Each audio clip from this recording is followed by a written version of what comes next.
Eh ben, j'ai le droit qu'à 10 minutes. Non, ils se foutent de moi ou quoi? Je viens d'enlever des trucs et des machins. Et ça, j'ai plus que 10 minutes maintenant. Ah bah ça a diminué depuis tantôt, ça a diminué de 10 minutes. Eh ben, punaise, je sais pas comment que je fais, hein. Bon, bah j'y vais quand même, hein. Alors, je suis dans le code d'Avassi. Alors, il est bientôt 1 h du matin. Dans quelques minutes, dans 3 minutes. L'ordre hiérarchique chez les Templiers. Voici les différentes catégories de l'ordre, toutes réglementées selon les droits obligatoires et attributions de chacun. Le grand maître, il était considéré comme le prince de la chrétienté. Il résidait généralement à Jérusalem. Le sénéchal, poste immédiat inférieur à celui du grand maître dans la théorie et souvent dans la pratique. Il le remplaçait, jouissait d'un statut similaire et il arborait les mêmes insignes dans les campagnes militaires. Le maréchal, en charge des activités guerrières, les trésoriers, responsables des affaires économiques et financières, le commandeur général, assistant du trésor, il était également chargé de la protection des voyageurs et des pèlerins, le secourir, les nourrir et leur fournir chevaux et armures. Les chevaliers, également appelés frères, ils venaient de la noblesse supérieure ou inférieure, et ils occupaient les plus hautes fonctions militaires. Les chapelains, ils veillaient aux besoins spirituels des chevaliers. Ils étaient vêtus de noir et étaient soumis aux mêmes obligations et droits que les chevaliers. Les sergents, général auxiliaires ou écuyers, ils répondaient aux obligations par rapport aux chevaliers. Les drapiers s'occupaient des vêtements et de l'intendance. Les agriculteurs, artisans, pharmaciens, boulangers, etc., qui préféraient dépendre de l'ordre plutôt que du pouvoir féodal. Ils avaient bien raison. Ah bah je me pèle le cul là, l'autre il est reparti dans sa chambre, il a tout ouvert par là évidemment, j'ai la froid qui m'arrive dessus. Ah qu'est-ce qu'il est pénible cet enfoiré là, dis donc. Il me gâche, mais il me gâche ma vie. Je suis au garage, j'ai moins froid, au grenier aussi. Hein, je vais m'installer au grenier là, si ça continue. Franchement. En peu de temps, leur mission s'est élargie et ils ont activement lutté contre l'islam, ce qui leur a valu l'admiration de toute la chrétienté. Excusez-moi, j'ai pas salué parce que je vais aller plus vite vu qu'il me manque du temps. Voilà, bonjour mon rabbi, je te bénis, ainsi que les frères et sœurs et les abonnés. Voilà. Et merci à vous, excusez-moi. En 1139, le pape Innocent II a promulgué une bulle par laquelle les Templiers devenaient une armée autonome, indépendante de l'autorité royale, des prélats et principe libre aussi de toute intrusion des autorités, tant politiques que religieuses. Il devint aussi un empire international autonome, ce qui fait que, pendant les 20 années qui ont suivi, le concile, l'ordre s'est considérablement développé. Les fils de famille nobles s'enrôlaient à des donations affluaient de partout pour financer la mission des Templiers. Pour être admis, un homme devait aussi céder ses biens à l'ordre. Bien que l'un des 3 vœux qui prononcés par les Templiers fut celui de la pauvreté, les propriétés des Templiers ont proliféré en peu de temps, quelques décennies. En 1160, l'ordre des pauvres chevaliers du Christ n'était plus si pauvre et il possédait des propriétés en Espagne, au Portugal, en France, en Angleterre, en Écosse, dans les Flandres, en Allemagne, Autriche, Hongrie, Italie ainsi qu'en Terre Sainte. Château de Loar, datant du XIe siècle, Aragon, Espagne. Voilà, château des Templiers en Espagne, à Aragon. Voilà.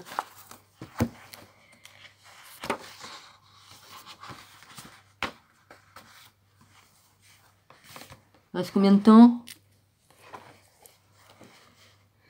Pendant les 100 années qui ont suivi, les Templiers ont incarné un pouvoir influent au niveau international. Leur activité politique dépassait largement le monde chrétien car ils établirent des liens avec le monde musulman, ainsi qu'avec les sectes ismaélites des assassins, équivalent islamique des Templiers. Mais les intérêts de l'ordre dépassaient les sphères de la guerre, de la diplomatie et de la politique. Enfin, ce sont eux qui ont créé l'institution de la banque moderne. Ils devinrent les banquiers de l'Europe, ainsi que ceux de quelques potentats musulmans. Du fait de la multiplication des propriétés qu'ils possédaient, les nobles et les rois préféraient confier leur argent à leurs richesses au château templier.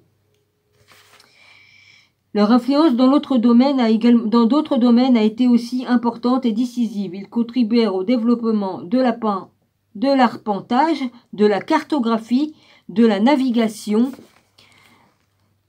des infrastructures routières, en plus de ses propres chantiers d'aval et de ses flottes militaires et commerciales. Le temple possédait ses hôpitaux équipés de technologies de pointe pour l'époque, ainsi que ses médecins personnels qui comprenaient et observaient les principes modernes de propreté et d'hygiène.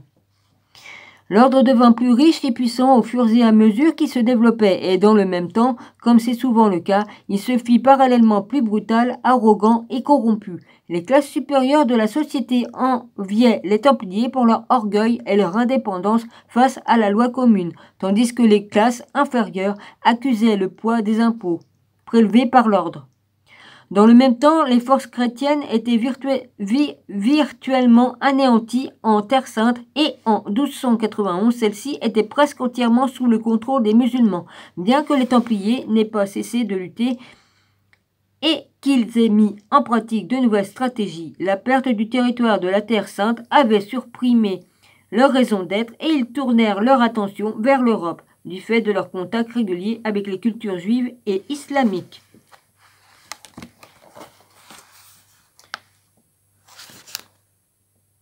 Il y a une carte, vas-y. Ben, d'où en suis-je de temps? Oh, ça va, j'ai encore un peu de temps. Ouais, bon, par rapport au temps que j'ai, évidemment. Ça me fait marrer, par rapport au temps que j'avais avant. Chevalier Templier s'était imprégné de beaucoup d'idées en conception et pratiques éloignées des christianismes orthodoxes de Rome que celui-ci, évidemment, n'appréciait pas du tout. Par exemple, cela n'a rien d'étonnant que les maîtres de l'ordre aient eu des secrétaires arabes ou qu'ils aient pratiqué cette langue avec aisance jusqu'au début du XIVe siècle. Le pape Clément V et le roi Philippe IV le Bel, monarque de France, pays où l'ordre était fermement établi, commença à vouloir faire disparaître les Templiers de la surface de la terre. Comme toujours, il y a toujours des cons pour enlever ce qu'il y a de bon. Le pape les considérait comme trop puissants et le roi, de son côté, veut faire disparaître les arrogants et puissants Templiers de son pays. Et ce, pour 3 raisons. La rancune qu'il ressentait après s'être vu refuser l'entrée au sein de l'ordre. La convoitise pour l'immense richesse détenue par l'ordre, et enfin l'inquiétude de savoir qu'ils avaient près de lui un état pratiquement parallèle et indépendant. Selon certaines versions, ce fut le pape, pour d'autres le roi français qui rédigea une liste d'accusations fournies par des espions qui s'étaient infiltrés dans l'ordre et grâce aussi à la confession d'un Templier repenti et envoya des ordres secrets avec l'express recommandation qu'il ne soit dévoilé que le 13 octobre 1307. Au lever du jour de ce matin-là, les documents scellés furent ouverts et l'on recouvrit des accusations diverses émises contre les Templiers. Hérésie, outrage à la croix, culte aux démons, sodomie et toute une série de comportements blasphématoires. Une bonne partie des chevaliers de l'ordre furent arrêtés et beaucoup d'entre eux moururent. On les a accusés à tort de toutes ces choses, bande d'enfoirés.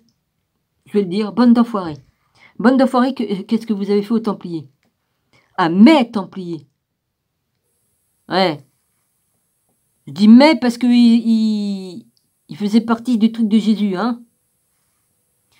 Sur le bûcher, cependant, un des objectifs principaux ne fut pas réalisé. Le pape, pas plus que le monarque français, ne réussirent à s'emparer de l'immense richesse de l'ordre et il est certain. Baphomet, le mystérieux idole démoniaque des Templiers. Ah ouais, Baphomet, c'est... Là, Baphomet. Baphomet ou Baphomet. C'est une femelle, hein, il y a des seins, il y a tout, vas-y. Et puis il y a un coffre-fort là, vas-y. Ouais. Ah oui, bah... Franchement. Lorsqu'ils ont été soumis à l'interrogation qui a suivi leur arrestation, plusieurs des chevaliers des Templiers ont fait allusion à un certain Baphomet, et leur attitude frôlait l'idolâtrie, au-delà du fait que dans toutes les versions, l'image de cette idole a été associée à une tête qui n'a jamais été véritablement découverte. Ce dont il s'agissait en réalité, selon les diverses confessions, de ce Baphomet revêtait une signification différente, comme par exemple une tête humaine disséquée, noire et démoniaque qui venait d'Égypte. Une tête de femme faite argent doré qui contenait 2 os crâniens enveloppés dans un tissu de lin blanc, lui-même enveloppé dans un autre tissu de couleur rouge. Une tête de mort. Un talisman à 3 têtes qu'il recouvrait de graisse provenant d'enfants sacrifiés. Oh, là vous accusez les Templiers d'être des francs machin truc, hein? Ça n'a rien à voir, hein? Bon, je vous embrasse tous, soyez tous bénis. Amen.